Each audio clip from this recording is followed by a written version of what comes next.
சிந்தனை அகம் சேர்க்கும் உயர் வள்ளுவம். இந்த தொடர் வகுப்பு மூலம் கற்க கசடர அமைப்பின் முயற்சியில் கம்பவாரதி இலங்கை திரு ஜெயராஜ் அவர்களின் உரையை வழங்குவதில் பெரும் மகிழ்ச்சி அடைகிறோம். உயர் வள்ளுவம் வள்ளுவ நிர்வாகம் 229வது வகுப்புக்கு உங்கள் அனைவரையும் அன்புடன் வரவேற்கின்றோம். எல்லாம் வல்ல இறைவனுடைய திருவடிகளை என்னுடைய மனமொழிமைகளால் போற்றி பணிகின்றேன். இறையருள் பெற்று இவ்வுலகுக்கு அறநெறியை வகுத்து தந்த வள்ளுவக் கடவுளார் திருவடிகளை என் மனதிருத்தி போற்றுகின்றேன். வள்ளுவருடைய உயர் நிலையில் நின்று அவர் செய்த நூலுக்கு உரை செய்தருளிய பரிமேலழகர் திருவடிகளை உச்சியில் சூட்டி ஓர்ப்பெய்துகிறேன். இந்நூல்களில் விருப்பத்தையும் ஆர்வத்தையும் ஏற்படுத்தி தந்த என்னுடைய ஆசிரியர் பிரான்கள் திருவடிகளை மனம் நினைந்து போற்றுகின்றேன். உயர் வள்ளுவம் என்கின்ற இந்த சங்கமத்தை உருவாக்கி இத்தனை ஆண்டு காலமும் சோர்வில்லாமல் அதனை கொண்டு செல்லுகின்ற இளையோருக்கு என்னுடைய அன்பும் வணக்கமும் வாழ்த்தும் உரித்தாகட்டும். இந்த குறள் வகுப்பிலே இணைந்து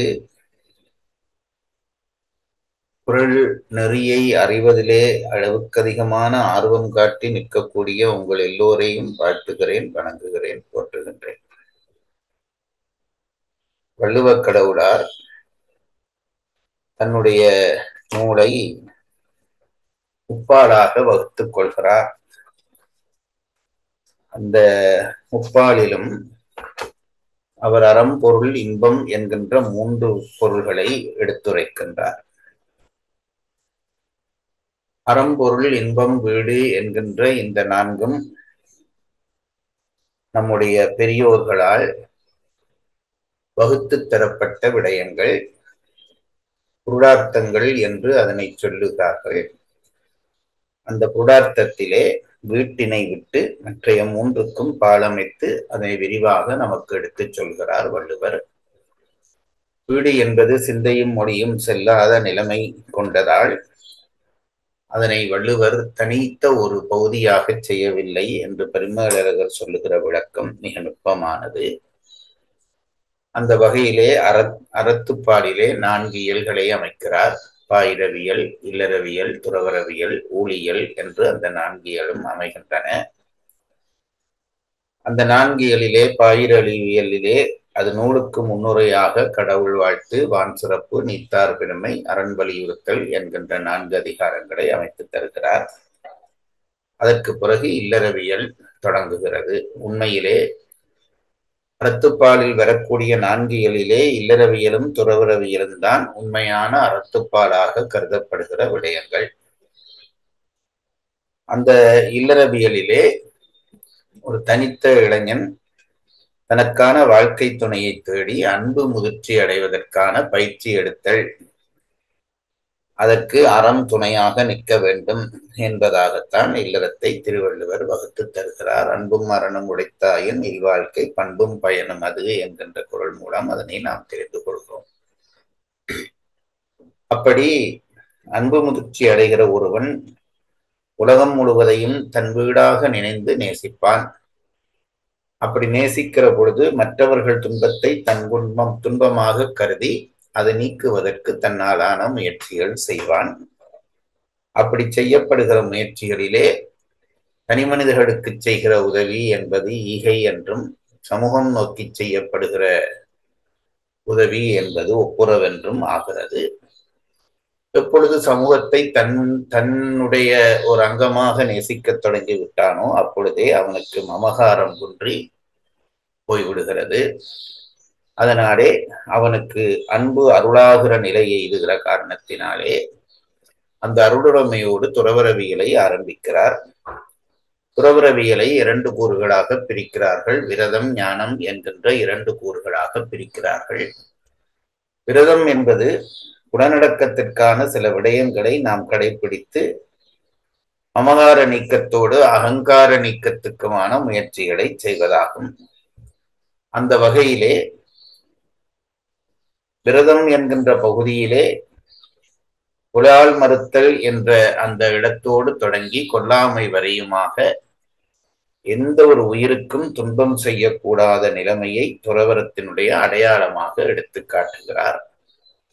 இந்த விரதங்களை கடைபிடிக்க ஞானம் உதிக்கும். அந்த ஞானத்திலே 4 அதிகாரங்களை கொண்டு வந்து வைக்கிறார்கள். நிலையாமை, துறவு, மெய்யுணர்தல், அவா அறுத்தல் என்ற அந்த 4 அதிகாரங்களையும் வைத்து மனித பிறவி எடுத்ததன் நோக்கத்தை நிறைவேற்றுவதற்கான அந்த துறவர நிலையின் உச்ச நிலையாகிய வீடைதல் என்பதற்கான வழிகாட்டுதலோடு துறவரவியலும் முடிகிறது. அதற்கு பிறகு ஊழியல் என்ற ஒரு இயலை சேர்க்கிறார். அதனுடைய காரணம், முற்பிறவிகளில் நாம் செய்த வினைகள் காரணமாக சில வேளை நன்மை செய்தவன் தீமை அடைவதும் தீமை செய்பவன் நன்மம் அடைவதும் உலகியலிலே நடக்கிறது. விதிவிலக்கான இந்த விடயங்களை கண்டு அறத்தின்படி வாழ்வதனால் பயனில்லை என்று நாம் முடிவு செய்துவிடக் கூடாது என்பதற்காக ஊழியலிலே ஊழ் என்கின்ற ஒரு அதிகாரத்தை வைத்து அந்த ஊழ் பற்றிய விளக்கங்களை தந்து அறத்துப்பாலை நிறைவு செய்கிறார். அதற்கு பிறகு பொருட்பால், காமத்துப்பால் என்பவை தொடர்ந்து வருகின்றன. பொருட்பாலும் காமத்துப்பாலும் பொருளையும் இன்பத்தையும் சொன்னாலும் கூட அவை இங்கே திருவள்ளுவரை பொறுத்தளவிலே அறத்தினுடைய கூறுகளாகத்தான் வகுத்து காட்டப்படுகின்றன. இல்லறம் நடத்துகிற பொழுது பொருளும் இன்பமும் இல்லாமல் இல்லறம் சிறக்காது. ஆகவே பொருளை முதல் சொல்லி இன்பத்தை பிறகு சொல்வதாக அந்த பொருட்பால், காமத்துப்பால் அமைக்கப்படுகின்றன. அதிலே நாங்கள் இப்பொழுது பொருட்பாலிலே நிலைத்து நிற்கிறோம். பொருட்பாலிலே 3 இயல்களை வள்ளுவக் கடவுளார் வைத்திருக்கிறார்.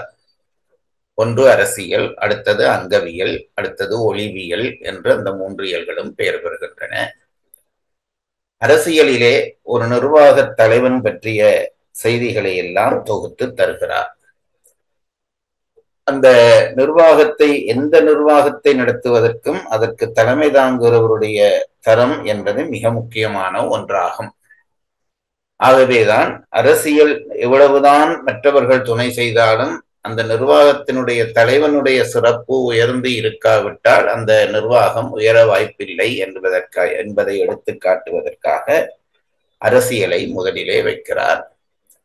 அதிலே அரசனுடைய சிறப்புகள் சொன்ன பிறகு அங்கவியலுக்கு வருகிறார். அரசியலிலே அரசனுடைய சிறப்பு சொல்லுகிற அந்த பகுதியிலே படை, குடி, கூழ், அமைச்சு, நட்பு, அரண் என்கின்ற 6 அங்கங்களும் ஒரு அரசனுக்கு தேவை. ஒரு நிர்வாக தலைவனுக்கு இந்த 6 அங்கங்களும் தேவை என்பதை எடுத்து காட்டியிருந்த காரணத்தினாலே அரசியலுக்கு அடுத்ததாக அங்கவியல் வைக்கப்படுகிறது. இந்த அங்கவியலிலே முதல் பகுதியாக அமைச்சு என்கின்ற அந்த பகுதியை எடுத்துக்கொள்கிறார். அங்கங்களை வகுக்கிற பொழுது படைகுடி, கூடமைச்சு, நட்பு, அறம் என்று வகுத்தாலும் உண்மையிலே அங்கங்களுள் தலையாய அங்கமாக கருதப்படுவது அமைச்சு. ஆகவே அமைச்சு என்ற பகுதியை எடுத்துச் சொல்ல ஒரு அமைச்சனுக்கு இருக்க வேண்டிய லட்சணங்களை எல்லாம் வகுத்து காட்டுவதாக முதல் அதிகாரம் அமைகிறது. அமைச்சு என்கின்ற அதிகாரம் அமைகிறது. அதற்கடுத்ததாக ஒரு அமைச்சனுடைய கடமையிலே முக்கியமான கடமையாக இருப்பது தன் அரசனை சார்ந்த ஆற்றலாளர்கள் வெளி செல்ல விடாமல் தடுக்க வேண்டும். வெளியிலே எங்கும் ஆற்றலாளர்கள் இருந்தால் அவர்களை தம்பக்கமாக ஈர்க்க வேண்டும். இவை இரண்டுக்கும் வார்த்தை பிரயோகம் மிக முக்கியமானதாக இருக்கிறது. எங்கள் அரசன் எங்களை நல்லபடி காப்பான், இன்னும் உங்களுக்கெல்லாம் எவ்வளவோ செய்ய இருக்கிறான் என்பதான வார்த்தைகளை சொல்லி தன்னை சார்ந்தவர்கள் வெளிச்செல்லாமல் அவர் தடுக்க வேண்டியது அவனுடைய கடமை. அதுபோல வெளியரசரிடம் இருக்கக்கூடிய ஆற்றலாளர்களை நீங்கள் அங்கிருப்பதை விட இங்கு வந்தால் உங்களுக்கான வாழ்வு உயரும், உங்களை எங்கள் அரசன் நல்லபடி பார்த்து கொள்வான் என்பதான செய்திகளை சொல்லி அவர்களை ஈர்க்க வேண்டும். தன்னவர்கள் வெளிப்போகாமல் தடுக்க வேண்டும், வெளியவர்களை தம்பக்கம் ஈர்க்க வேண்டும். இது தர்மமா என்று கேட்டால் பொருட்பாலிலே இது தர்மம்தான் என்பதை நான் பிரதமமாக உங்களுக்கு சொல்லிவிட்டேன். பொருட்பாடை பொறுத்தளவிலே தன்னை நம்பிய ஒரு குழுவை காப்பாற்றுவதற்காக அமைக்கப்பட்டதுதான் நிர்வாகம். ஆகவே அந்த நிர்வாகத்தில் இருக்கிற அத்தனை பேருக்கும் தம்மை நம்பிய குழுவினரை காப்பதுதான் முதல் தர்மமாக இருக்கிறது என்பதை நாம் விளங்கிக் கொள்ள வேண்டும். அந்த வகையிலே அமைச்சன் என்பவனுக்கு சொல்வன்மை அவசியமாகிறது. வார்த்தைகளை சரியானபடி பிரயோகிக்க தெரிந்தால்தான் முதல் சொன்ன 2 காரியத்தையும் அவன் செய்ய முடியும் என்பதால் அமைச்சு என்ற அதிகாரத்துக்கு அடுத்ததாக சொல்வன்மை என்ற அதிகாரத்தை வைக்கிறார். வார்த்தைகளால் செயல் செய்யும் ஆற்றல் என்று அதற்கு நாம் பொருள் கொள்ள வேண்டும். அதற்கு பிறகுதான் அவனுடைய வேலை செய்கின்ற முறைமை தொடங்குகிறது. ஒரு வேலையை வெற்றி பெற வேணுமானால் அந்த வேலையில் உறுதி வேண்டும். அதை செய்து முடிப்பேன் என்கிற உறுதி இருந்தால்தான் வெற்றி பெற முடியும். அப்படி உறுதி பெற வேண்டுமானால் நான் செய்கிற வேலை தூய வேலைதான் என்கின்ற நம்பிக்கை வேண்டும். தன் இனத்தார்க்கு, தன்னை சார்ந்தவர்களுக்கு நான் செய்கிற பணி உயர்ந்த பணி என்று, தூய்மையான பணி என்றும் அவன் நினைத்தால்தான் அதிலே உறுதி வரும். உறுதி வந்தால்தான் பிறகு வேலை தொடங்கும். ஆகவேதான் என்ன செய்கிறார் என்றால் வினை தூய்மை என்கின்ற அதிகாரத்தை அடுத்ததாக வைக்கிறார். இதெல்லாம் தமிழர் பண்பாட்டிலே விளைந்த பண்பாடு நோக்கிய அதிகாரங்கள். பொருட்பாடிலே இருக்கிறவர்கள் வினை தூய்மையை பற்றி அதிகம் கவலைப்பட மாட்டார்கள். ஆனால் வினை தூய்மை இருந்தால்தான் பொருட்பாலிலே அவர்கள் தங்களுடைய கடமையை செய்கிற பொழுது உறுதிபடச் செய்யலாம் என்றபடியால் வினை தூய்மை என்ற ஒரு அதிகாரத்தை வைக்கிறார். அதற்கு பிறகு நான் செய்கிற வினை தூய்மையான வினை என்றால் அதற்கு பிறகு அதிலே ஒரு உறுதிப்பாடு வரும். அதை சொல்வதற்காக வினை திட்பம் என்கின்ற அதிகாரத்தை வைக்கிறார். ஆகவே ஒரு மந்திரி சொல்வன்மை பெற்றவனாகவும் வினை தூய்மை உள்ளவனாகவும் வினை திட்பமுடையவனாகவும் இருக்க வேண்டும் என்பதை சொன்ன பிறகு வினை செயல் வகை எப்படி ஒரு வேலையை அவன் செய்வது என்பதற்கான அதிகாரத்தை வைத்து அந்த அமைச்சனுடைய நெறிமுறையை நமக்கு எடுத்து காட்டுகிறார். அதற்கு பிறகு வருகிற அதிகாரம்தான் தூது என்கின்ற அதிகாரம். இந்த தூது என்ற அதிகாரத்தில் தான் நாங்கள் இப்பொழுது படித்துக் கொண்டிருக்கிறோம். இந்த தூது என்பது அமைச்சுக்குள்ளே ஏன் வர வேண்டும் என்கின்ற கேள்வி முதல் முக்கியமான கேள்வியா. தூதன் என்பவன் வேறொருவன் அல்லவா, அமைச்சன் அல்லவே, ஏன் அமைச்சியலுக்குள்ளே இந்த தூதை கொண்டு வந்து வைத்தார் என்ற கேள்விக்கு நாம் விடை காணுதல் அவசியம். பரிமேலழகர் அந்த விடையை காட்டுகிறார். அமைச்சர்கள் 2 வகை, தூதர்கள் 2 வகைப்படுவார்கள். ஒன்று தான் வகுத்து கூறுவான் என்று ஒருவன், கூறியது கூறுவான் என்று ஒருவன் என்று 2 வகையாக தூதர்கள் இருக்கிறார்கள். வடமொழியாளர்கள் ஓலை கொண்டு செல்வானையும் தூதர் வரிசையிலே சேர்த்து முதல் தூது, இடைத்தூது, கடைத்தூது என்று தூதை பிரித்துக் கொள்வதாக பரிமேலழகர் சொன்னதிலே இருந்து நாம் தெரிந்து வைத்திருக்கிறோம். அந்த அடிப்படையிலே இந்த வகுத்து கூறுவான் என்றால் யார் என்றால், ஒரு தூதை கொண்டு சென்று எதிராளியிடம் இருந்து பல கேள்விகள் பிறக்கிற பொழுது அந்த கேள்விக்கான விடையை தானே சொல்லக்கூடியவன் அவன்தான் வகுத்து கூறுவான். அந்த சூழ்நிலைக்கேற்ப செய்திகளை தானே வகுத்து சொல்லக்கூடியவன் வகுத்து கூறுவான் என்று சொல்லப்படுகிறான். மற்றவன் சொன்ன செய்தியை சொல்லிவிட்டு வருகிறவன், இவன் தான் கூறியது கூறுவான் என்று தூதை 2ஆக பிரிக்கிறார்கள். மீண்டும் அந்த கேள்வி நிற்கிறது, அமைச்சியலிலே இந்த தூது வர வேண்டிய காரணம் என்ன? தூதன் என்பவன் அமைச்சன் அல்லன், அதை புரிந்து கொள்ள வேண்டும். சென்ற வகுப்புகளிலே நாங்கள் அப்படி ஒரு கருத்தை உண்டாக்கி கொண்டதாக நினைவு. ஆனால் உண்மையிலே அமைச்சன் என்பவன் தூதன் அல்லன், அமைச்சனை தூதனாக அனுப்புவது வழக்கமில்லை. இந்த வகுத்து கூறுவான் என்ற தூதன் அவன் எப்படிப்பட்டவன் என்றால் கிட்டத்தட்ட அமைச்சனுக்கு சமமான அறிவுள்ளவனாக இருக்க வேண்டும். அந்த கூறியது கூறுவான் அவனை விட காற்கூறு குறைந்தவன், ஆற்றல் உள்ளவனாக இருப்பான். சொல்ல வந்தவன் அந்த வகுத்து கூறுகிற தூதனை விட அவனுக்கு 100 புள்ளி என்றால் இவனுக்கு 75 புள்ளி, காற்கூறு குறைந்தவன் என்று சொல்லுகிறான். அந்த பாயிரத்தை, நீங்கள் தூதியினுடைய பாயிரத்தை ஒரு தரம் படியுங்கள், அப்பொழுது நான் சொன்னது தெரிய வரும். ஒரு தரம் தூதியினுடைய பாயிரத்தை மட்டும் படியுங்கள்.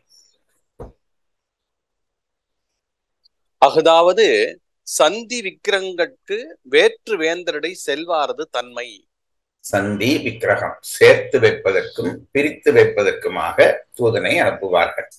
அப்படி அனுப்பப்படுகிற தூதருடைய தன்மைதான் தூது என்ற அதிகாரத்திலே சொல்லப்படுகிறது என்றார். அவ்விரண்டினையும் மேல் வினை செயல் வகை என்றமையின் இஃது அதன் பின் வைக்கப்பட்டது.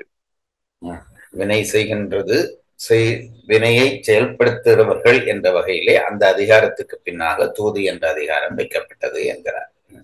தான் வகுத்து கூறுவான் கூறியது கூறுவான் என தூது இரு வகைப்படும். அவருள் முன்னோன் அமைச்சனோடு ஒப்பான் ஆகலானும். இந்த இடத்தை தான் கவனிக்க வேண்டும். நான் கடந்த வகுப்புகளிலே இதை நானுமே அது அமைச்சன் தான் தூதன் என்ற வகையிலே சொல்லிவிட்டேன். திருக்குறளை எத்தனை தினம் படித்தாலும் அதிலே ஏதோ ஒன்று நமக்கு புதிதாக தரிசனமாகி கொண்டுதான் இருக்கிறது. இந்த வரியை பார்க்கிற பொழுது அமைச்சனும் தூதனும் ஒருவர் அல்லர் என்பது தெளிவாகிறது. அமைச்சரோடு ஒப்பான், தூதன் தூதாக செல்கிறவன், வகுத்து கூறுகிற தூதாக செல்லுகிறவன் அமைச்சருக்கு சமமானவனாக இருப்பானே தவிர அவன் அமைச்சன் அல்ல. அதை பரிமளர்களுடைய இந்த வார்த்தை விளங்கப்படுத்தி திருப்பி அந்த வரியை வாசியுங்கள். தான் வகுத்து கூறுவான் கூறியது கூறுவான் என தூது இருவகைப்படும். அவருள் முன்னோன் அமைச்சனோடு ஒப்பான் ஆகலானும். முன்னோன் அமைச்சனோடு ஒப்பான், அந்த அமைச்சனுக்கு தகுதியிலே கிட்டத்தட்ட சரியானவனாக இருப்பான், அதுதான் ஒப்பு. அமைச்சனே தூதன் என்று நான் முன்னம் சொன்னதாக ஞாபகம், அது தவறு என்பதை சொல்லி திரும்ப திரும்ப படிக்கிற பொழுது தெரிய வருகிற உண்மையை முன்னம் நாம் சொல்லிவிட்டோம் என்பதற்காக மூடி மறைக்க கூடாது. அந்த உண்மையை விளங்கி கொண்டு போக வேண்டும். அதுக்காகத்தான் இதை சொன்னேன். அமைச்சனோடு ஒப்பான், அமைச்சனோடு ஒப்பான் ஆகலானும். பின்னோன் அவனில் கார்கூறு குணம் குறைந்தோன் ஆகலானும். மற்றவனும் ஏதோ ரொம்ப இவன் 100 மார்க்ஸ் என்றால் அவன் ஏதோ 30 புள்ளியிலே போறவன் அல்ல.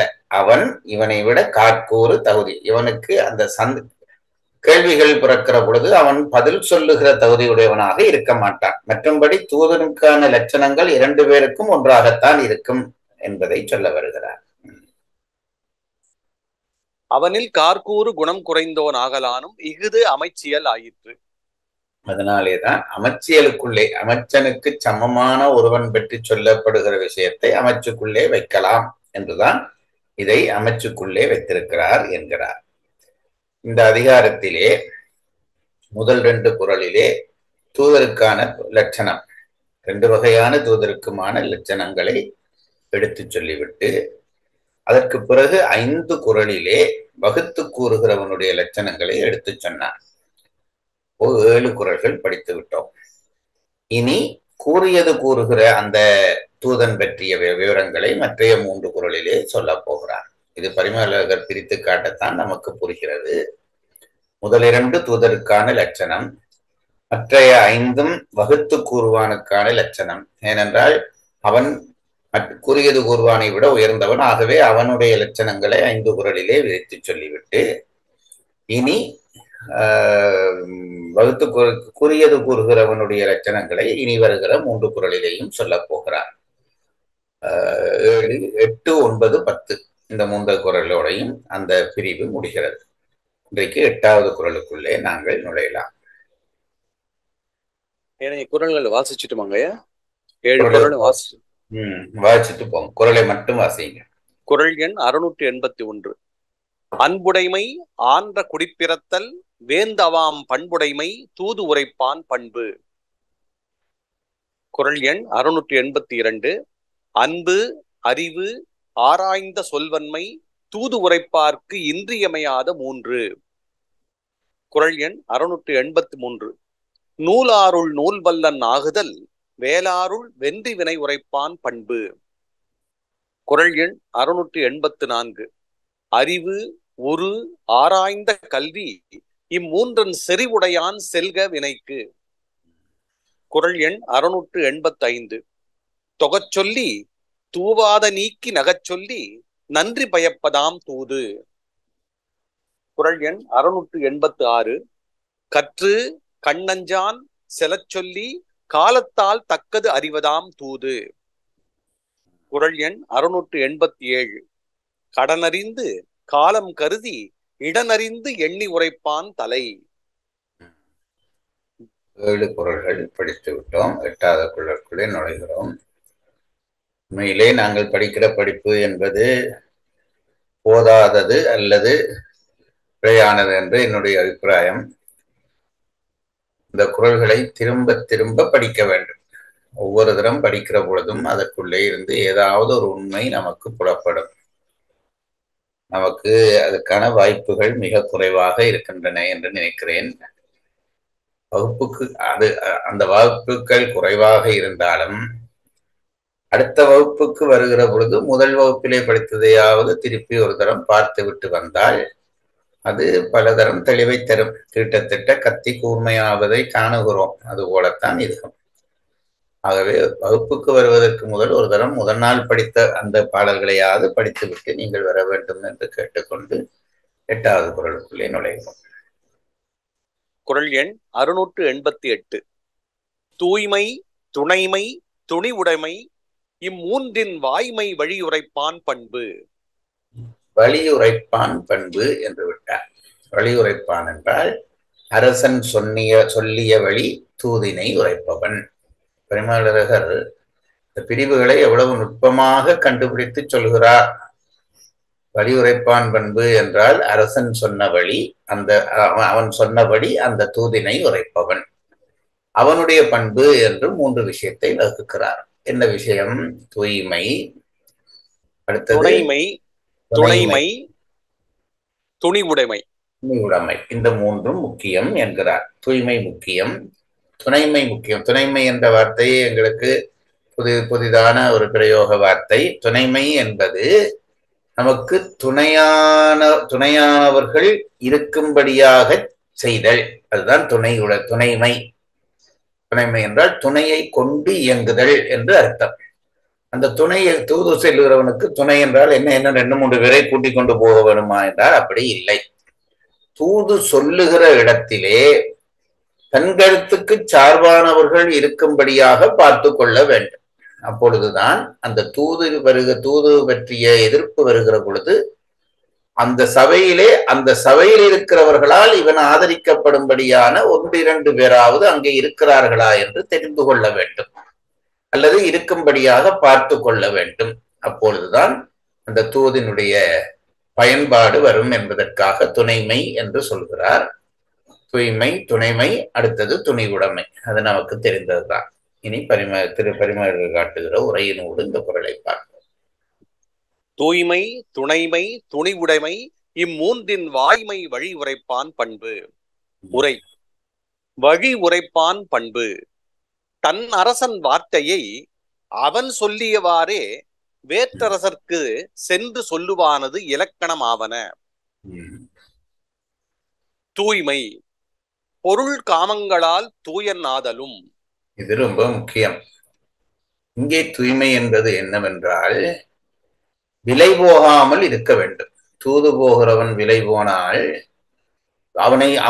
அவனை வாங்க முற்படுவார்கள். எதிரணியினர் தூது போகிற இடத்திலே அந்த நாட்டு அரசர்கள் அல்லது அந்த நாட்டு அமைச்சர்கள் இவனை தங்களுடையவனாக ஆக்க முயற்சிப்பார்கள். அதுக்கு என்ன செய்வார்கள்? 2 விஷயத்தாலே மயக்கலாம். அதிலே ஒன்று பொருள்.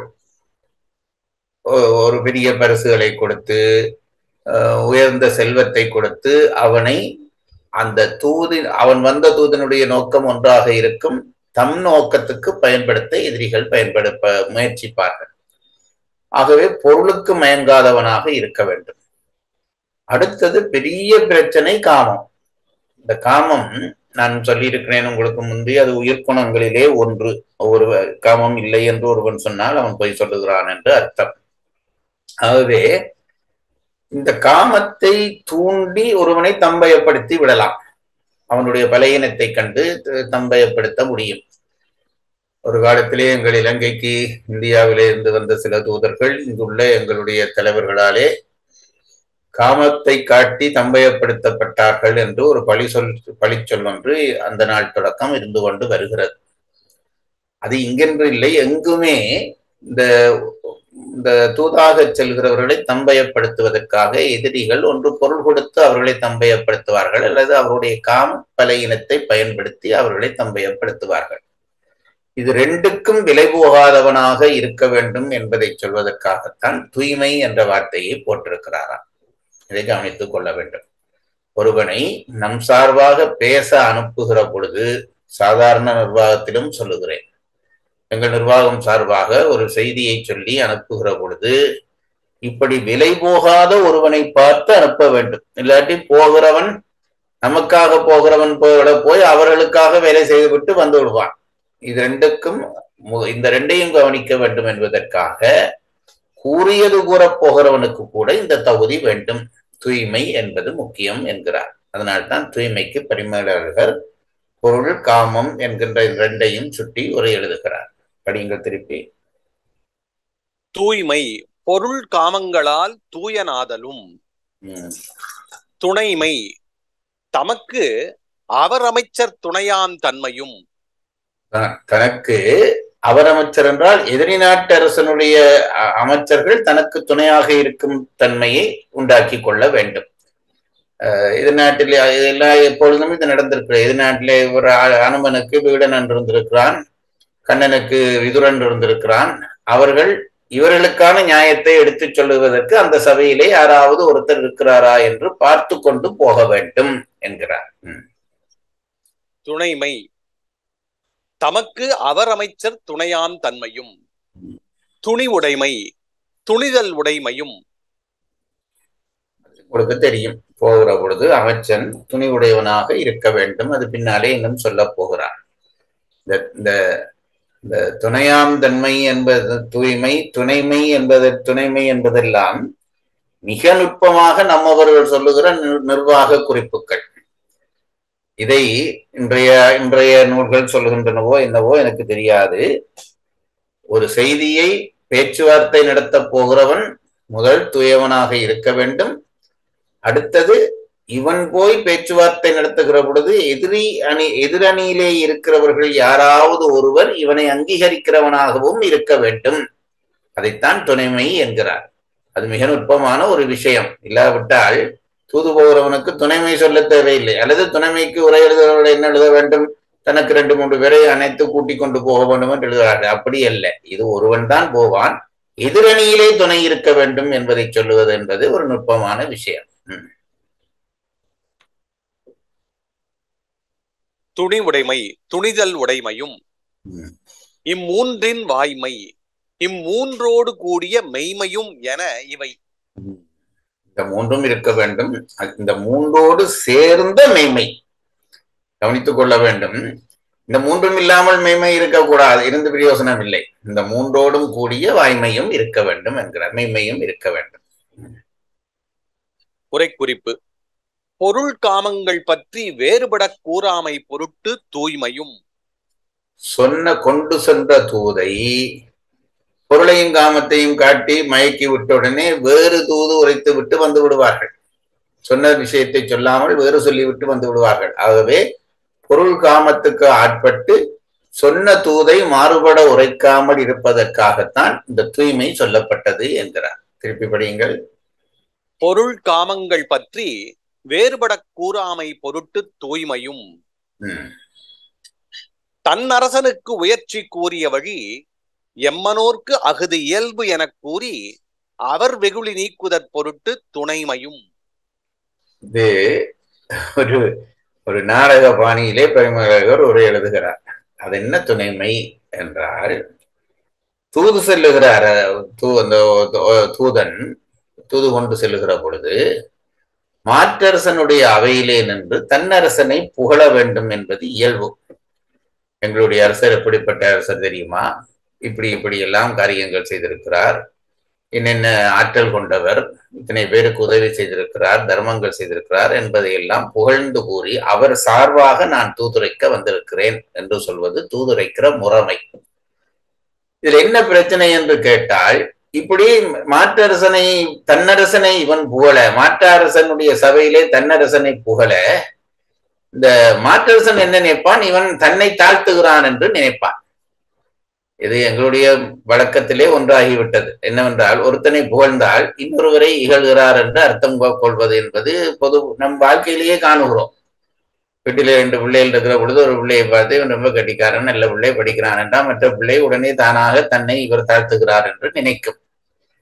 ஆனால் இந்த தூது சொல்லுகிற பொழுது இவன் தன்னரசனை புகழ்ந்து சொல்ல, அந்த எதிரி நாட்டு அரசன் இவன் புகழ்வது என்பது தன்னை இகழ்வதாக இருக்கும் என்று நினைத்து கோபம் கொள்வான். இவருடைய அரசர் தானா இதெல்லாம் இருக்கா, அப்ப எங்களிடம் ஒன்றும் இல்லையா என்று அவன் கோபம் கொள்ளுவான். அப்படி கோபம் கொள்ளுகிற பொழுது அவன் மந்திரியிலே இருக்கிற ஒருவன் எழும்பி, அரசனே நீ கோபம் கொள்ளக்கூடாது, ஏனென்றால் தூது செல்கிறவர்கள் தங்கள் தங்கள் தலைவனை புகழ்வது என்பது இயல்புதான். ஆகவே இதை நீ உன்னை இகழ்வதாக நினைக்க கூடாது, இது ஒரு தூதனுக்குரிய லட்சணப்படிதான் அவர் சொல்லுகிறார் என்பதை அந்த சபையிலே எதிரி நாட்டு அமைச்சன் ஒருவன் எழும்பி சொல்ல வேண்டும். ரொம்ப முக்கியமான விஷயம். அல்லாவிட்டால் அரசன் கோபம் கொண்டு இந்த தூதனை தண்டித்து விடுவான். ஆகவே அது அப்படியே நாடகமானில சொல்லுகிறார், இது எம்மனோருக்கு இயல்பு, எங்களை போன்ற இந்த தூதர்களுக்கு இது இயல்புதான், தன்னரசனை புகழ்வது என்பது இயல்புதான் என்று அவர் பக்கத்திலே இருந்து ஒருத்தர் சொல்ல வேண்டுமா? வாசியுங்களதை. தன் அரசனுக்கு உயர்ச்சி கூறிய வழி எம்மனோர்க்கு அகுது. போன தூதன் தன் அரசருக்கு உயர்ச்சி கூறிய வழி, தன்னுடைய அரசனை பற்றி உயர்த்தி சொன்ன பொழுது எம்மனோர்க்கு அகுது இயல்பு என கூறி அவர் வெகுளி நீக்குதற் பொருட்டு துணைமையும். அதுதான். அப்போ அரசன் கோவிக்க தொடங்கின உடனே அங்கால இருந்து ஒரு அமைச்சர் சொல்லணும், இல்லை இதுல நீ கோவிக்கிறதுக்கு ஒன்றும் இல்லை, தூதனாக வந்தவன் இப்படித்தான் பேச வேண்டும் என்பது எங்களுக்கு வகுக்கப்பட்ட சட்டம் என்று அவர் அமைச்சர்களே ஒருவர் சொல்ல வேண்டும். சொல்லி அந்த வெகுளி நீக்க வேண்டும், அதற்காக துணை வேண்டும் என்கிறார். தன்னரசனுக்கு உயர்ச்சி கூறியபடி எம்மனோர்க்கு அகுது இயல்பு என கூறி அவர் வெகுளி நீக்குதற் பொருட்டு துணைமையும். இது சொல்லின் இவர் ஏதம் செய்வார் என்று ஒழியாமை பொருட்டு துணிவுடைமையும். தூது கொண்டு போகிறான், தூது கொண்டு போகிற இடத்துல கட்டாயம் நான் சொல்ல போற இந்த விஷயம் எதிரி அரசனுக்கு கோபம் வரும், அவனை என்னையே தண்டிக்க கூடும் என்று தெரிந்தாலும் தன்னை தண்டிக்க கூடும் என்ற பயத்தினாலே சொல்லப்பட்ட செய்தியை சொல்லாமல் விடக்கூடாது. எதிரி அரசன் தன்னை தண்டிப்பான், ஏதம் என்பது தனக்கு தனக்கு தனக்கு ஏதாவது நஷ்டம், துன்பம், அப்படி ஏதாவது தனக்கு துன்பம் செய்வான் என்று தெரிந்து சொல்ல வேண்டிய செய்தியை சொல்லாமல் வரக்கூடாது, அதற்கு துணிவு வேண்டும். ஆகவேதான் துணிவுடைமையும் சொல்லப்பட்டது என்கிறார். இது சொல்லின் இவர் ஏதம் செய்வார் என்று ஒழியாமை பொருட்டு துணிவுடைமையும். யாவரானும் தேரப்படுதற் பொருட்டு மெய்மையும் வேண்டப்பட்டன. எல்லாரும் அவன் சொல்ல வருகிற தூதை ஒத்துக்கொள்ள வேண்டும். ஆகவேதான் யாவராலும் என்ன அந்த வரிய வாசியங்கள், யாவரானும் தேரப்படுதற் பொருட்டு, இவன் சொல்வது சரிதான் என்று அவர்கள் தேற்றமுறும்படியாக இருக்கிறபடியால் மெய்மையும் சொல்லப்பட்டன என்கிறார். இன் ஒடுவின் பொருட்கண் வந்தது. அது குறளை வாசியங்கள். தூய்மை, துணைமை, துணிவுடைமை இம்மூன்றின் வாய்மை வழி உரைப்பான் பண்பு. மூன்றின் என்று வருகிற அந்த எண்ணிலே இம்மூன்றோடு என்று பொருள் கொள்ள வேண்டுமா? உரை அப்படித்தான் எழுதியிருக்காங்க. இம்மூன்றின் வாய்மை அப்படி அல்ல, இம்மூன்று கூடிய மெய்மையும், இந்த மூன்றோடு சேர்ந்து வாய்மை இருக்க வேண்டும் என்ற அந்த இன்னென்ற உருவு ஒரு உருவினுடைய அர்த்தத்திலே வந்திருக்கிறது என்கிறார்.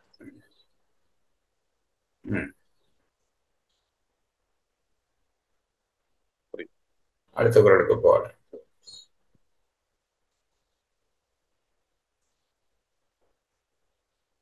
அடுத்த குறளுக்கு போல. ஐயா சரிங்க, நடுவில் கொஞ்சம் டிஸ்டர்ப் ஆயிடுச்சுங்க, அது வீடியோ வரல. குறள் எண் 688 மறுவாசிப்பு. தூய்மை, துணைமை, துணிவுடைமை இம்மூன்றின் வாய்மை வழி உரைப்பான் பண்பு. உரை வழி உரைப்பான் பண்பு. தன் அரசன் வார்த்தையை அவன் சொல்லியவாறே வேற்றரசர்க்கு சென்று சொல்லுவானது இலக்கணமாவன. தூய்மை பொருள் காமங்களால் தூயனாதலும். துணைமை தனக்கு அவர் அமைச்சர் துணையான் தன்மையும். துணிவுடைமை துணிதல் உடைமையும். இம்மூன்றின் வாய்மை இம்மூன்றோடு கூடிய மெய்மையும் என இவை. உரை குறிப்பு. பொருள் காமங்கள் பற்றி வேறுபட கூறாமை பொருட்டு தூய்மையும், தன் அரசனுக்கு உயர்ச்சி கூறிய வழி எம்மனோர்க்கு அகுது இயல்பு எனக் கூறி அவர் வெகுளி நீக்குதற் பொருட்டு துணைமையும். இது சொல்லின் இவர் ஏதம் செய்வார் என்று ஒழியாமை பொருட்டு துணி உடைமையும் யாவரானும் தேரப்படுதற் பொருட்டு மெய்மையும் வேண்டப்பட்டன. ஒடுவின் பொருட்கண் வந்தது. குறள் எண் 689. விடுமாற்றம் வேந்தற்கு உரைப்பான் வடுமாற்றம் வாய்சோரா வன்கணவன். உரை: விடுமாற்றம் வேந்தற்கு உரைப்பான். தன் அரசன் சொல்லிவிட்ட வார்த்தையை வேற்றரசர்க்கு அதை கவனியுங்கள். மாற்றம் உரைப்பான் என்று இருக்க வேண்டும். மாற்றம் என்றால் சொல்லிவிட்டதை சொல்லுகிறவன். இங்கே என்ன சொல்லுகிறார்? விடுமாற்றம் என்றால் விடுக்கப்பட்ட செய்தியை சொல்கிறவன். அப்ப இந்த கூறியது கூறுவான் என்பதை சுட்டுவதற்காகத்தான் அந்த சொல் போடப்பட்டிருக்கிறது என்கிறார். படியுங்கள். விடுமாற்றம் வேந்தற்கு உரைப்பான். தன்னரசன் சொல்லிவிட்ட வார்த்தையை வேற்றரசர்க்கு சென்று சொல்ல உரியான். வடுமாற்றம் வாய்சோரா வன்கணவன். தனக்கு வரும் ஏதத்திற்கு அஞ்சி அவனுக்கு தாழ்வான வார்த்தையை வாய் சோர்ந்தும் சொல்லாத திண்மையை உடையான். 2 விஷயம் இதிலே கவனிக்க வேண்டும். அவனுக்கு தாழ்வான என்றால் தான் தன்னை அனுப்பிய அரசனுக்கு தாழ்வான என்று அந்த பொருளை எடுத்துக்கொள்ள வேண்டும். அவனுக்கு என்றால் தூதனுக்கு அல்ல.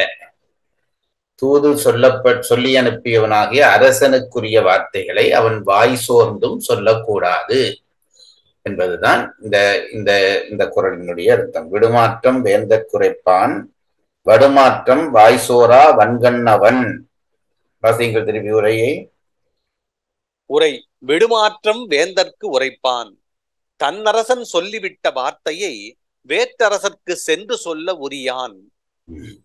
வடுமாற்றம் வாய்சோரா வன்கணவன். தனக்கு வரும் ஏதத்திற்கு அஞ்சி அவனுக்கு தாழ்வான வார்த்தையை 3 சொற்கள் பரிமளர் சேர்த்துக் கொள்கிறார். ஏன் அவன் தாழ்வான வார்த்தையை சொல்ல வேண்டி வரும்?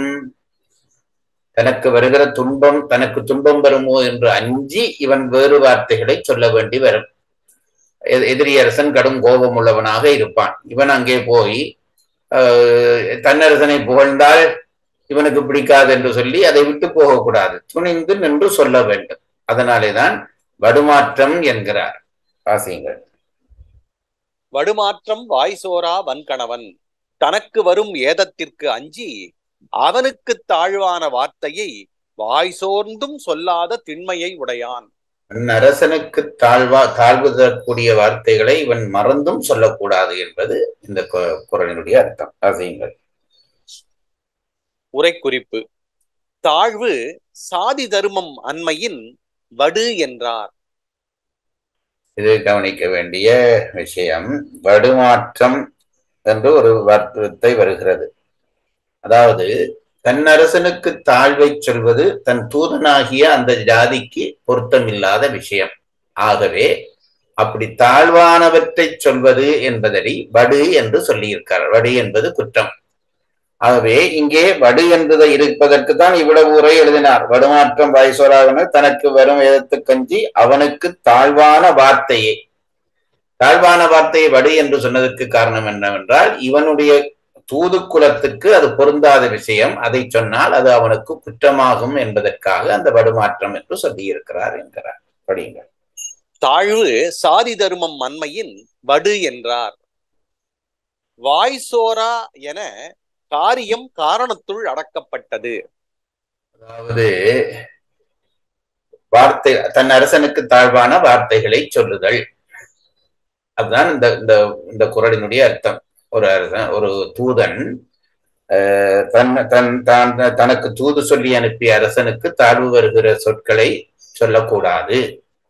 இங்க என்ன சொல்லுகிறார் என்றால் வாய் சோர்ந்தும் சொல்லக்கூடாது என்று அர்த்தம்.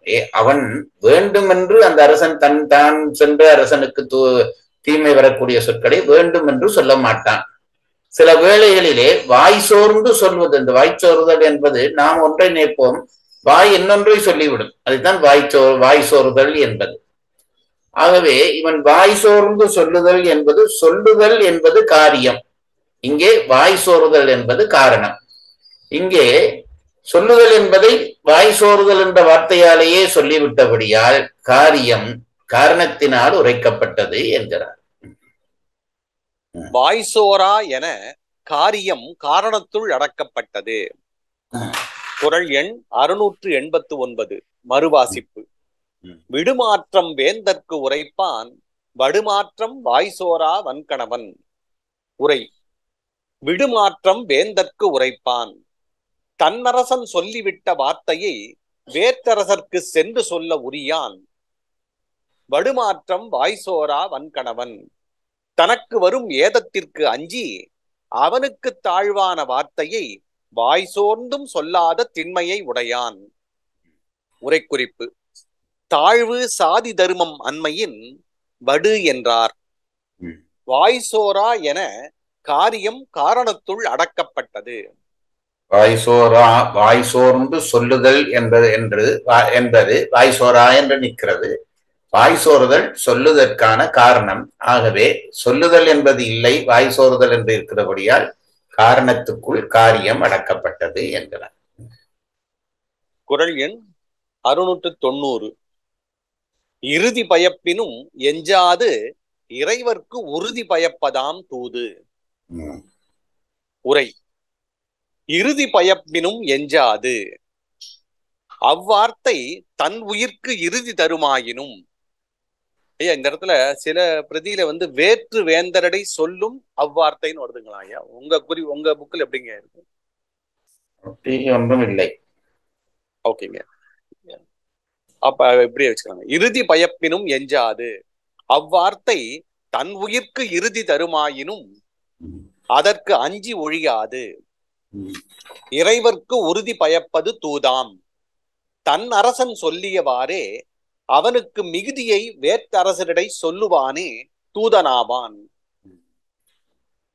உயிருக்கு ஆபத்து வரும் என்று தெரிந்தால் கூட தான் சொன்ன செய்தியை தன் அரசனை புகழ்ந்து சொல்லுகிறவன் தான் உண்மையான தூதன் என்பதுதான் இதனுடைய மேலோட்டமான அர்த்தம். இப்பொழுது பார்ப்போம். உரைக்குறிப்பு: இறுதி பயப்பினும் என்றதனால் ஏனைய பயத்தல் சொல்ல வேண்டாவாயிற்று. 100 அடி பாய்வான் என்றால் பிறகு 90 அடி பாய்வான், 80 அடி பாய்வான், 70 அடி பாய்வான் என்று சொல்ல தேவையில்லை. 100 அடி தாண்டி பாய்வான் என்றால் 70 அடி தாண்டி பாய்வான், 80 அடி தாய்வான் என்று அதுக்கு உட்பட்டதர்கள் சொல்ல தேவையில்லை. இறுதி பயப்பினும் என்றால் தன் உயிருக்கு இறுதி, தன்னை கொல்லுவான் என்று தெரிந்தாலும் என்று வந்தால் அப்போ அது மட்டும்தானா என்றால் இல்லை. அதற்கு இடையிலே இருக்க எல்லாம் இதற்குள்ளே அடக்கப்பட்டது. வேற பயக்கிற பல விஷயங்கள் இருக்கும். நன்மை பயப்பினும் காமம் பயப்பினும் என்றெல்லாம் இருக்கும். இவை எல்லாவற்றிலும் உச்சம் தன் உயிருக்கு ஆபத்து வரும் என்றாலும் சொல்வது. அது சொல்லிவிட்டபடியால் மற்றவை எல்லாம் அதற்குள்ளே அடக்கப்பட்டது என்கிறார். இறுதி பயப்பினும் என்றதனால் ஏனைய பயத்தல் சொல்ல வேண்டாவாயிற்று. இவை 3 பாட்டானும் கூறியது கூறுவானது இலக்கணம் கூறப்பட்டது. இந்த 3 பாட்டிலே கூறியது கூறுவானது இலக்கணம் கூறப்பட்டது. 10 குறள்கள். 2 குறள்களிலே தூதற்கான பொது லட்சணம், 5 குறள்களிலே வகுத்து கூறுவானது லட்சணம், 3 குறள்களிலே கூறியது கூறுவானது லட்சணம். இதை நீங்கள் திரும்ப திரும்ப படித்தால் தூதினுடைய முக்கியத்துவம் புரியும். தூதன் என்பவன் அமைச்சனுக்கு சமமான தகுதி கொண்ட ஒருவனாக இருப்பான். அவன் வகுத்து கூறுகிற தூதனாக இருப்பான். மற்றவன் அவனை விட சற்று குறைந்தவனாக இருப்பான். அவ்வளவு. காக்கூறு என்றால் சரியா காவாசி என்று பொறுத்த அர்த்தம் அல்ல. அவனை விட சற்று குறை என்றால் அவனுக்கு சொல்லப்படுகிற 3ஐயும் பார்க்கிற பொழுது அவனும் தகுதியுடையவனாகத்தான் இருக்க வேண்டும் என்பது தெரிகிறது. ஆகவே ஒரு காரியத்தை முன்னெடுத்து செல்லக்கூடிய தூதன் அமைச்சன் நிலை நின்று தன் அரசனுக்கு செய்ய வேண்டிய துணை இந்த தூது என்று சொல்லப்படுவது. அந்த தூதுக்குரிய லட்சணத்தை இதனாலே சொல்லி முடிக்கிறார். இனி அடுத்த அதிகாரத்துக்குள்ளே நுழைய போகிறோம். இது ரொம்ப முக்கியமான ஒரு அதிகாரம். நிர்வாகவியல் பற்றி இன்றைக்கு பாடம் சொல்லுகிறவர்கள் மேற்கே நாட்டுக்காரர்கள் இப்படி ஒரு அதிகாரம் வைத்திருக்கிறார்களா என்று எனக்கு தெரியவில்லை. மனோவியல் சம்பந்தப்பட்ட ஒரு அதிகாரம் இந்த அதிகாரம். அதாவது இதுவரை நேரமும் சொல்லப்பட்டதெல்லாம் சரி, ஒரு அரசனுக்கு நேர்மையாக ஒரு அமைச்சன் செயல்படுகிற முறைமை பற்றி இதுவரை சொல்லப்பட்டது. என்ன சொல்லுகிறார் என்றால், எந்த அரசனுக்காக நீ உழைக்கிறாயோ அந்த அரசனோடு நீ எப்படி பழக வேண்டும் என்று சொல்லுகிறார். மிக நுட்பமான ஒரு அதிகாரம், மிக நுட்பமான குறள்களை வள்ளுவர் இதிலே அடுக்கிக் கொண்டு போகிறார். ஒரு தலைவனோடு ஒரு அமைச்சன் எப்படி எந்த அளவிலே அவனோடு பழக வேண்டும். நாங்கள் இவ்வளவு தூரம் அந்த அரசனுக்காண்டி உயிரை கொடுப்பான் என்கிறோம், அவனுக்காக போய் பேசுவான் என்கிறோம். இத்தனையும் செய்தாலும் கூட அவருக்கென்றும் ஒரு பார்டர் லைன் இருக்கிறது. தன் தலைவனோடு பழகிற பொழுது, நிர்வாக தலைவனோடு பழகிற பொழுது, நான் அமைச்சன், அவன் கிட்டத்தட்ட அரசனுக்கு சமமானவன் என்றபடியால் அரசன் செய்கிற வேலையெல்லாம் இவர் செய்ய முடியாது. அந்த பேதம் தெரிய வேண்டும். அப்படி தெரியாமல் விட்டால் அரசனுடைய கோபத்துக்கு இவர்களும் ஆளாக வேண்டி வரும். ஆகவே மன்னரை சேர்ந்து எப்படி ஒழுகுதல் என்பதற்கு ஒரு அதிகாரம் வைக்கிறார். அந்த அதிகாரத்துக்குள்ளே நுழைவோம். மறுவாசிப்பு பண்ணிருங்க. குறள் எண் 690 மறுவாசிப்பு. இறுதி பயப்பினும் எஞ்சாது இறைவர்க்கு உறுதி பயப்பதாம் தூது. இறுதி உரை. இறுதி பயப்பினும் எஞ்சாது. அவ்வார்த்தை தன் உயிர்க்கு இறுதி தருமாயினும் அதற்கு அஞ்சி ஒழியாது இறைவர்க்கு உறுதி பயப்பது தூதாம். தன் அரசன் சொல்லிய ஆரே அவனுக்கு மிகுதியை அவேற்றரசரிடை சொல்லுவானே தூதனாவான். உரைக்குறிப்பு. இறுதி பயப்பினும் என்றதனால் ஏனைய பயத்தல் சொல்ல வேண்டாவாயிற்று. இவை 3 பாட்டானும் கூறியது கூறுவானது இலக்கணம் கூறப்பட்டது.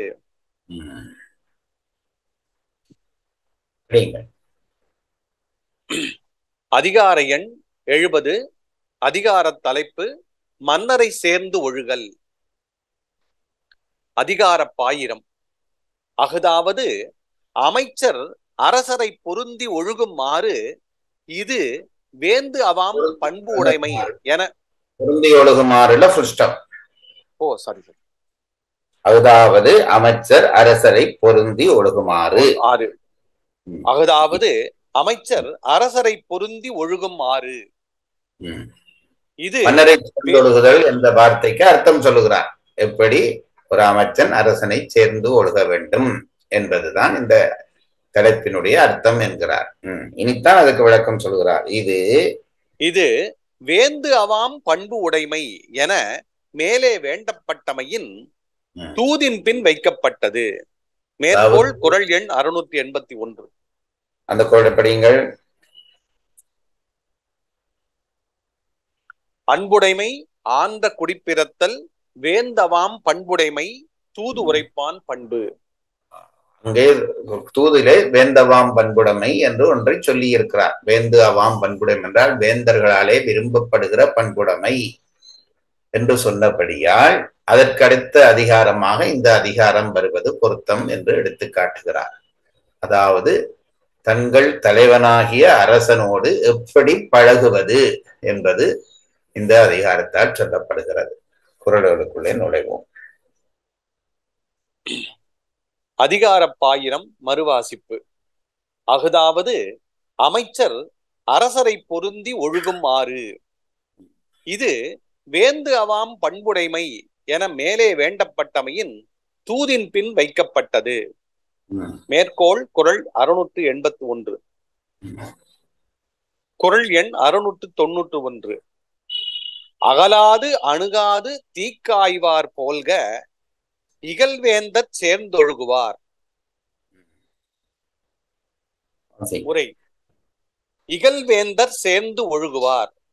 மாறுபடுதலை உடைய அரசரை சேர்ந்து ஒழுகும் அமைச்சர் அகலாது அணுகாது தீக்காய்வார் போல்க அவரை மிக நீங்குவதும் மிக செறிவதும் செய்யாது தீக்காய்வார் போல இடைநிலத்திலே நிற்க. பாருங்கள்,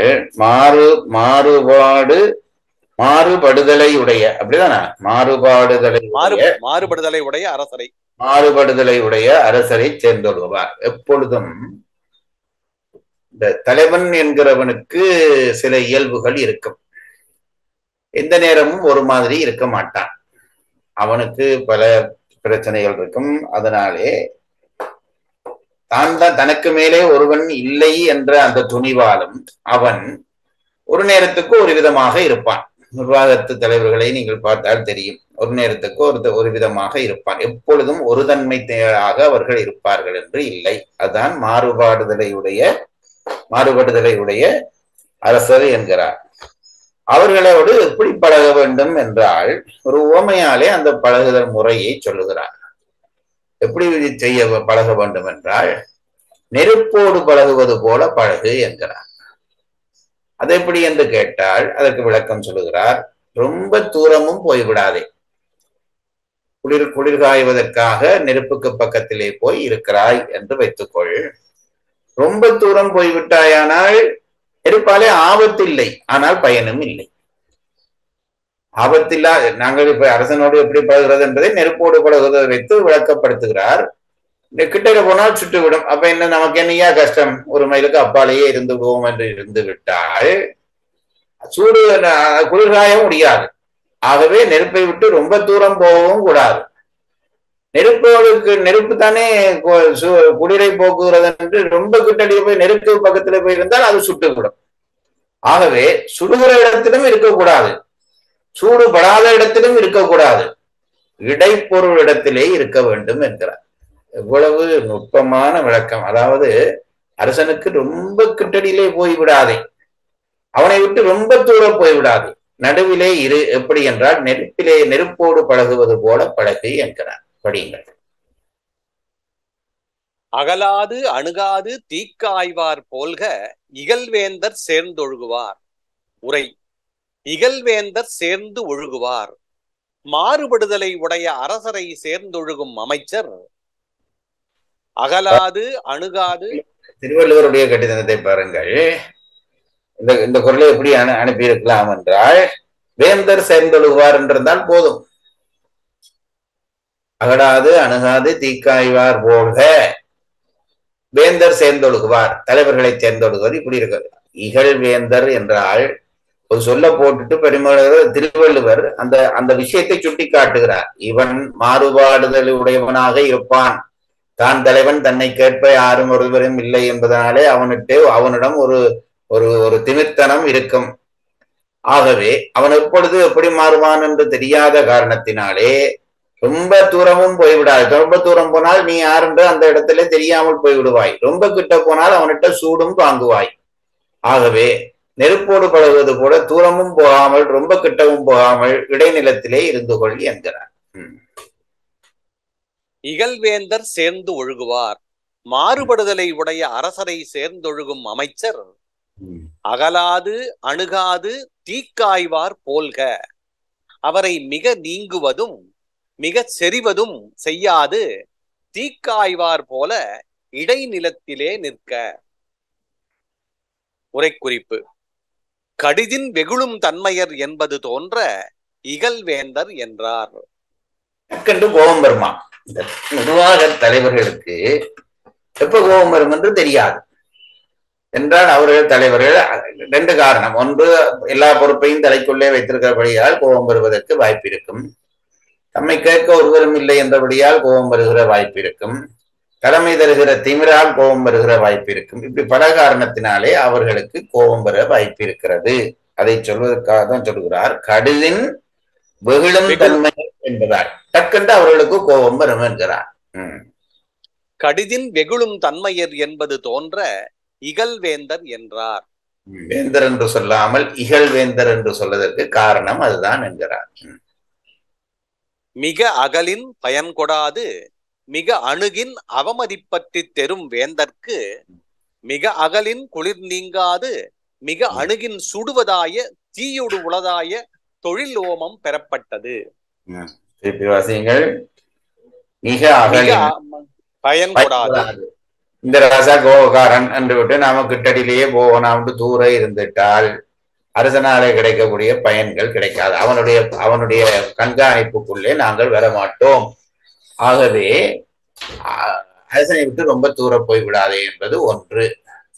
இரண்டாவது, ரொம்ப மிக அணுகின் அவமதி பற்றி தெரும். அதாவது இவர் கிட்ட ரொம்ப அவருக்கு பக்கத்துல போய் நானும் ஒரு சேர் போட்டு உட்கார்ந்தா அதுவும் ராசாவுக்கு பிடிக்காது. ரொம்ப தூரம் போனா கவனிக்காமல் விட்டு விடுவான். ரொம்ப கிட்ட போனாலும் ஒரு தலைவனுக்கு அது பிடிக்காது. அதனாலே தண்டனை இதுக்கு வாங்க வேண்டி வந்துவிடும். அதனாலே ரெண்டும் செய்யக்கூடாதுன்றார். தூரமும் போனாலே கவனிக்கப்பட மாட்டாய், ரொம்ப கிட்ட போனால் அவனாலே சில பேரை தண்டிக்கப்படுவாய். அதனாலேதான் இங்கு தூரமும் போகாதே கிட்டவும் போகாதே, எப்படி என்றால் நெருப்பிலே இருப்பது போல் இரு என்கிறார். மிக அகலின் பயன் கொடாது மிக அணுகின் அவமதிப்பற்றி தெரும் வேந்தற்கு மிக அகலின் குளிர் நீங்காது மிக அணுகின் சுடுவதாய தீயோடு உளதாய தொழில் ஓமம் பெறப்பட்டது. முதல் செய்தி மன்னரை சேர்ந்தொழுகுவானுக்கு முதல் செய்தி. மன்னரை சேர்ந்தொழுகுவான் என்பது தலைவனுக்கு சார்பாக இயங்குகிற ஒரு அமைச்சன். ரொம்ப தூரமும் போகாதே, ரொம்ப கிட்டவும் போகாதே. இன்றைக்கும் 100% பொருந்துகிற ஒரு குறள் இது. ஒரு உயர் தலைவர்களுக்கு அடுத்ததாக இருக்கக்கூடிய செக்ரட்டரிமாரை கேட்டால் இந்த குறளை தலையில் வைத்து கொண்டாடுவார்கள். ஏனென்றால் எந்த பதவியிலும் உயர் பதவியிலே இருக்கிறவன் இப்படி மாறுபாடு கொள்வான். அவனுக்கு தூரம் போனா கவனிக்காமல் விட்டு விடுவான். கிட்ட போனால் அவனாலே இவன் எனக்கு சமமா இவர் என்ற ஒரு கோபம் வந்து அவமதிப்பான். ஆகவே இது ரெண்டும் செய்யாதே என்ற முதல் குறளே மிக யதார்த்தமான உளவியல் பூர்வமான ஒரு தலைவனை அணுகுகிற முறை பற்றி சொல்லுகிற குறளாக இருக்கிறது. குறள் எண் 691 மறுவாசிப்பு. அகலாது அணுகாது தீக்காய்வார் போல்க இகழ்வேந்தர் சேர்ந்தொழுகுவார். உரை. இகழ்வேந்தர் சேர்ந்தொழுகுவார். மாறுபடுதலை உடைய அரசரை சேர்ந்து ஒழுகும் அமைச்சர் அகலாது அணுகாது தீக்காய்வார் போல்க. அவரை மிக நீங்குவதும் மிக செறிவதும் செய்யாது தீக்காய்வார் போல இடைநிலத்திலே நிற்க. உரை குறிப்பு. கடிதின் வெகுளும் தன்மையர் என்பது தோன்ற இகழ்வேந்தர் என்றார். மிக அகலின் பயன் கொடாது மிக அணுகின் அவமதிப்பற்றி தெரும் வேந்தற்கு மிக அகலின் குளிர் நீங்காது மிக அணுகின் சுடுவதாய தீயோடு உளதாய தொழில் ஓமம் பெறப்பட்டது.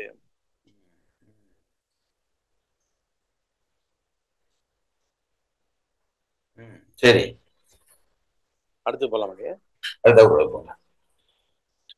குறள் எண் 692.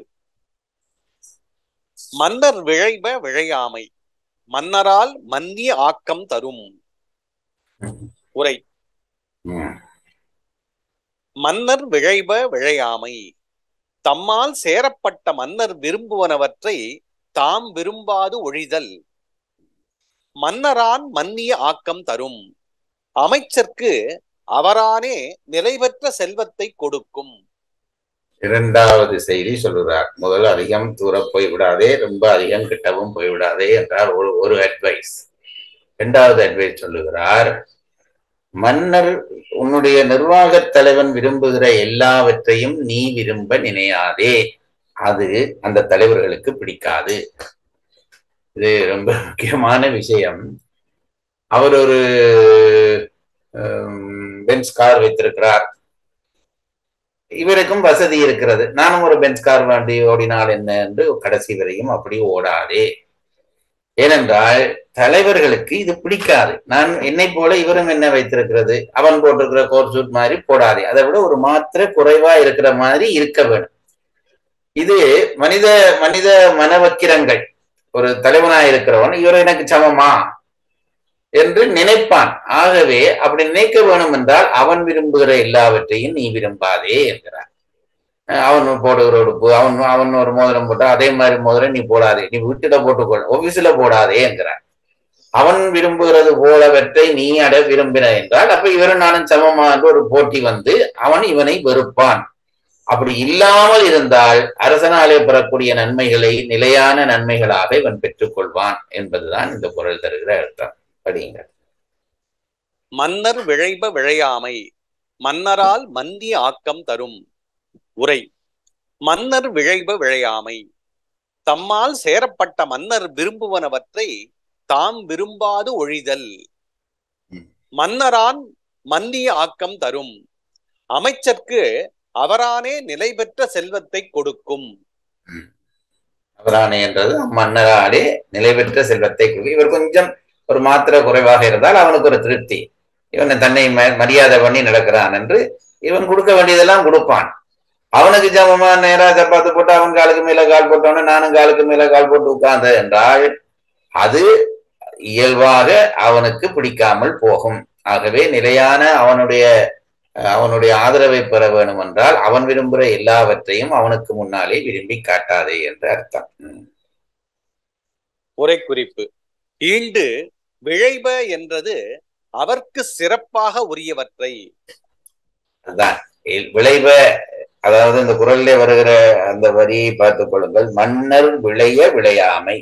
அதாவது அந்த தலைவனுக்கென்று சில விஷயங்கள் சிறப்பாக வகுக்கப்பட்டிருக்கும். அவன் இப்ப நான் சும்மா அரசன்ல வச்ச ஒரு சிம்மாசனம் அவருக்கு என்று ஒரு முடி, இப்படி அரசனுக்கு என்று இருக்கும். அதுபோல இப்ப ஒரு ஆபீஸ்ல நீங்கள் போனாலும் அவருக்கென்று ஒரு விஷயம் இருக்கும். அவருடைய ஆபீஸ் ரூம் என்பது கொஞ்சம் வித்தியாசமாக இருக்கும், அவருடைய ஆபீஸ் டேபிள் என்பது வித்தியாசமாக இருக்கும், அவருடைய சீட் என்பது வித்தியாசமாக இருக்கும், அவருடைய ட்ரெஸ் என்பது வித்தியாசமாக இருக்கும்.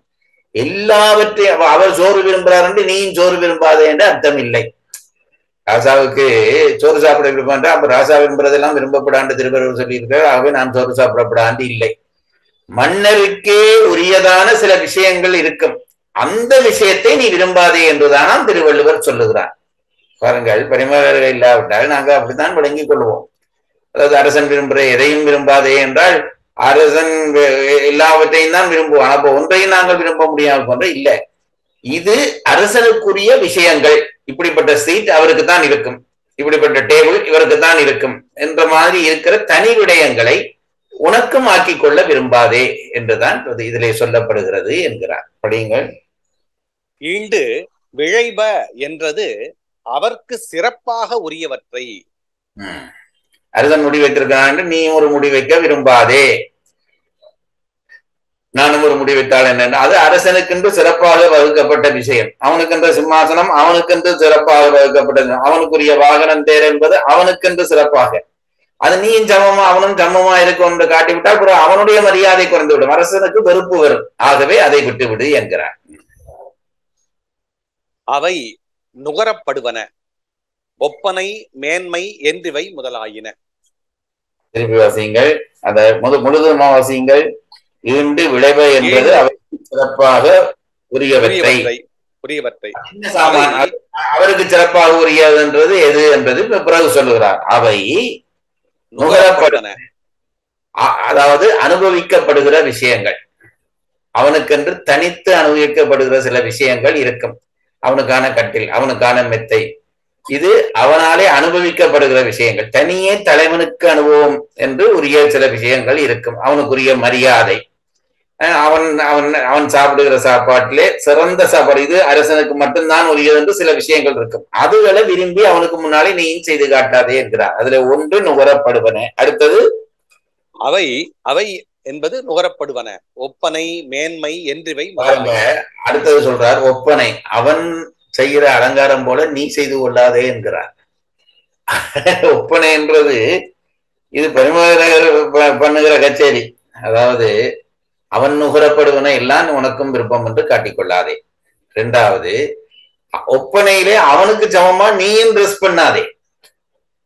இப்பேற்பட்ட நுட்பமான மதிநுட்பமான உணர்வுகளை கையாளுகிறார்கள். நீங்கள் ஒரு வேளை சொல்வீர்கள், மேற்கு நாட்டிலே அப்படி இல்லை, எல்லாரும் சமம். அது என்னதான் இயல்பாக இருந்தாலும் தன்னை விட ஒரு மாத்திரை தன் மந்திரி அல்லது தன் செக்ரட்டரி கொஞ்சம் குறைவாக இருப்பான் என்று விரும்புவது ஒரு தலைவனுடைய விருப்பமாகத்தான் இருக்கும். தண்டிக்காவிட்டாலும் இப்படிப்பட்டவனை அவர்கள் விரும்புவார்கள். ஆகவேதான் சொல்றார், அவன் நுகரப்படுகிற எல்லா விஷயத்தையும் நீ நுகரம் என்பது அனுபவம் தருகிற, அவன் அனுபவத்துக்குரிய எல்லாம் உனக்கு அனுபவம் ஆக்க வேண்டும் என்று நினைக்காதே. அவனை போல ஒப்பனை செய்ய நினைக்காதே. அவன் போடுற ட்ரெஸ் மாதிரி, அவன் போடுற மணிக்கூடு மாதிரி நீயும் கட்டாதே. அடுத்தது நுகரப்படுவன, அடுத்தது ஒப்பனை, அடுத்தது மேன்மை. மற்றவர்கள் அவனுக்கு கிடைக்கக்கூடிய மேன்மையை நீ அனுபவிக்க நினைக்காதே. வருகிற ஒருவன் அரசனுக்கு கொடுக்கப்படுகிற மரியாதையை உனக்கும் தர வேண்டும் என்று எதிர்பார்த்தால் அது அவனுடைய மேன்மையை நீ எதிர்பார்ப்பதாகும். இதையெல்லாம் அவன் விரும்பக்கூடாது என்று சொல்லுகிறார். அதான் விளையாமை. ஈண்டு விழைப என்றது அவர்க்கு சிறப்பாக உரியவற்றை அவை நுகரப்படுவன ஒப்பனை மேன்மை என்றிவை முதலாயின.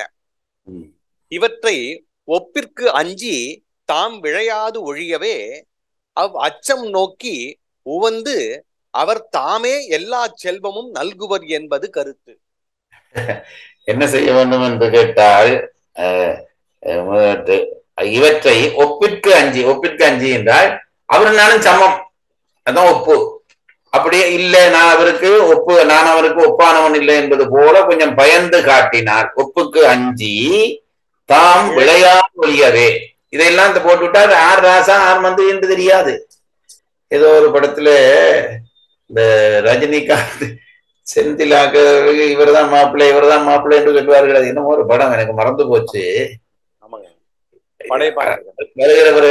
ஏதோ படையப்பா வருகிறவர்கள் எல்லாம் இவர்தான் என்ன, இல்ல இல்ல இவர்தான் மாப்பிள்ளை, அவன் கேட்காமலே சொல்லுவார்கள். அப்போ இந்த ரெண்டு பேதம் தெரிய வேண்டும்.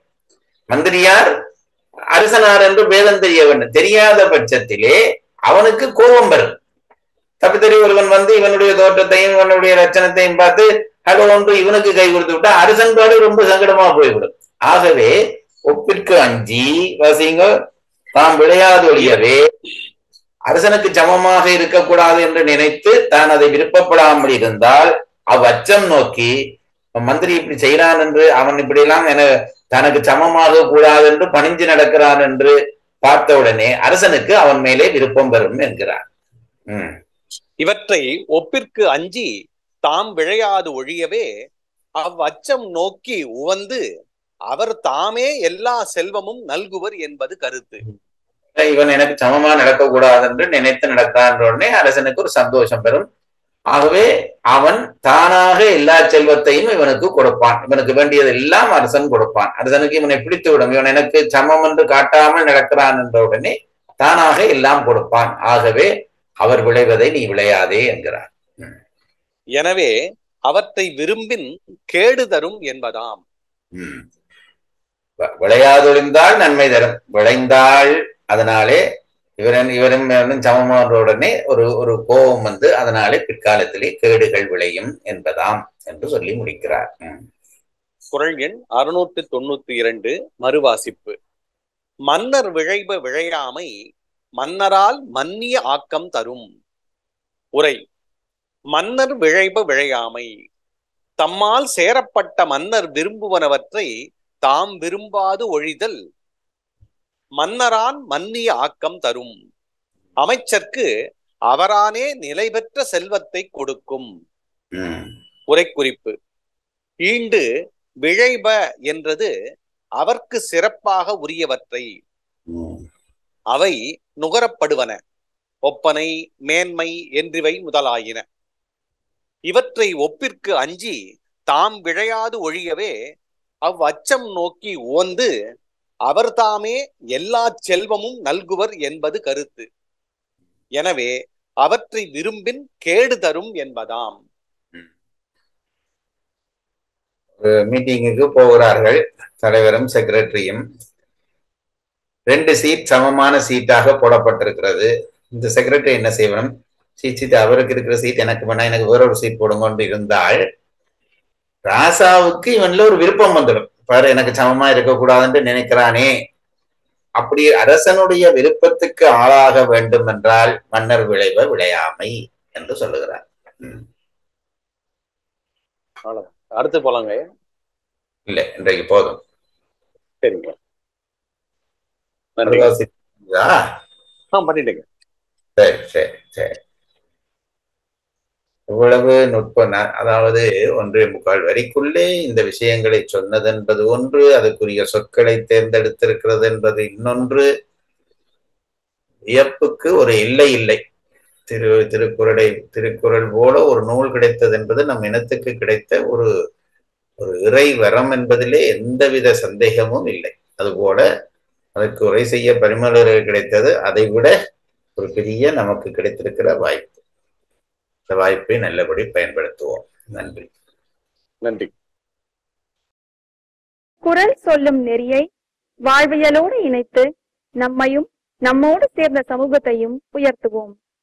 தொடர் வகுப்பின் பயன் அனைவருக்கும் சேரும் இந்த நோக்கத்தில் பங்கு கொண்டதற்கு நன்றி. உயர் வள்ளுவத்தின் மற்ற குரல் விளக்கங்களை கேட்க www.karka.in வலைதளம் மற்றும் யூடியூபில் உயர் வள்ளுவம் என்ற முகவரியின் ஊடாகவும் கேட்கலாம். நன்றி, வணக்கம்.